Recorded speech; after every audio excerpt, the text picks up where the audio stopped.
ఇప్పుడిప్పుడే ఎదుగుతున్నది, ఇప్పుడిప్పుడే మనం స్టార్ట్ చేసినాం. కాబట్టి ఇప్పుడిప్పుడే నాటబడిన చెట్టుకి నీరు పోసి ఫలించి అభివృద్ధి చెంది కాయలు కాస్తుంటే దాని మీద ఏం చేస్తారంటే రాళ్ళు వేస్తారు కంపల్సరీ. ఇది కాయలు కాస్తూ ఉన్నప్పుడు ఆ కాయలు తినటానికో లేదా ఆ చెట్టును నాశనం చేయటానికో పురుగు చారుతుంది. సంఘం కూడా ఒక చెట్టు లాంటిది పోల్చబడింది. కాబట్టి మన సంఘం కూడా చెట్టు లాంటిది. మన సంఘం ఎదుగుతున్నా, మన సంఘం ఇప్పుడిప్పుడు అభివృద్ధి చెందుతున్నా దాని మీద రాళ్ళు రువ్వటానికి, నిందలు వేయటానికి, ఇక పలానది చెప్పటానికి చేస్తూ ఉంటారు. కాబట్టి మీరు దయతో ఏమనుంటే నన్ను అడగండి, ఏమనుంటే. ఎందుకంటే మీకు లేనిపోని చెప్పేస్తారు.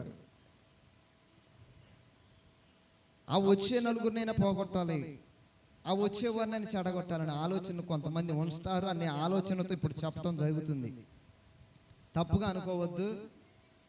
ఇలా చెడగొట్టే వాళ్ళు లేకపోతే పడగొట్టే వాళ్ళు చాలా మంది ఉంటారు.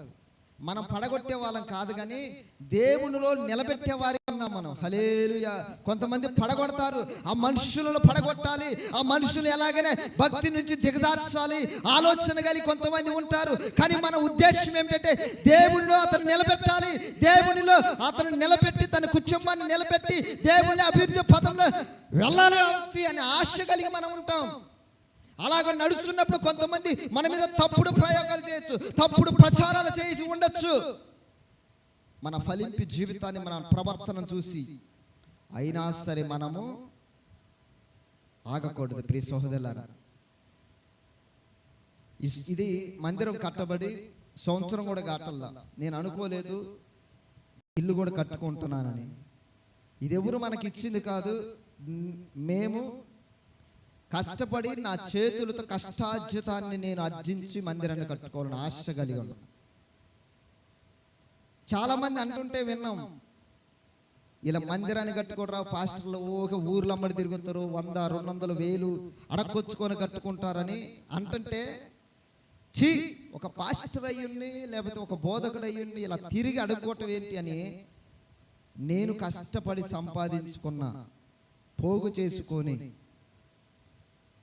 మా ఇంట్లో బంగారం తీసి బ్యాంకులో పెట్టుకొని నేను స్థలం కొనుక్కొని కట్టుకోవటం జరిగింది. ఒక వ్యక్తి అంట, ఒక పాస్టర్ గారిని పిలిపించాడంట. పాస్టర్ గారు ఏంటి, మా సంఘములో వాక్యం చెబుదు గండ్రా అంటే చెప్పాడు. వాక్యం మొత్తం అయిపోయిన తర్వాత ఆ పాస్టర్ గారు అంటున్నాడు, పిలిపించిన ఆయన్ని, పాస్టర్ గారండి, ఇదిగో మా మందిరం చూసినారు కదా, కొంచెం స్లాబ్ వేసాం, ప్లాస్టింగ్ చేయలేదు, కొంచెం పనులు ఉన్నాయి, ఏమన్నా సహాయం చేయండి, ఎవరైనా ఉంటే చెప్పండి అన్నాడు. ఓకే చెప్తాయా. వాళ్ళ పిల్లలు అమెరికాలో చదువుతున్నారు. వాళ్ళ పిల్లలు లక్షలు పెట్టి బయట చదివిస్తున్నాడు, లక్షల ఖర్చు పెడుతున్నాడు, లక్షల లగ్జరీగా తిరుగుతుండు. కానీ మందిరము ఎక్కడిదక్కడ ఉన్నదంట. అతనికి అనిపించిందంట పాస్టర్ గారికి, లక్షలు తగలేస్తున్నావు, లక్షలు ఖర్చు పెడుతున్నావు, నీ చేతి డబ్బులు మందిరం కోసం ₹1 ఖర్చు పెట్టట్లేదు. దైవ సేవకుడు అంటే విశ్వాసులు, నువ్వు ఇస్తే నేను చేస్తా, నువ్వు ఇస్తే నేను కట్టుకుంటా, నువ్వు ఇస్తే మందిరాన్ని ఎవరైనా చేస్తుంది. అందుకని దేవుడు వాక్యం చెప్తే మొట్టమొదట మనము విచ్చేవారిగా ఉందాం. హల్లెలూయా. నాయకుడే మీరు ఇస్తే చేస్తానంటే.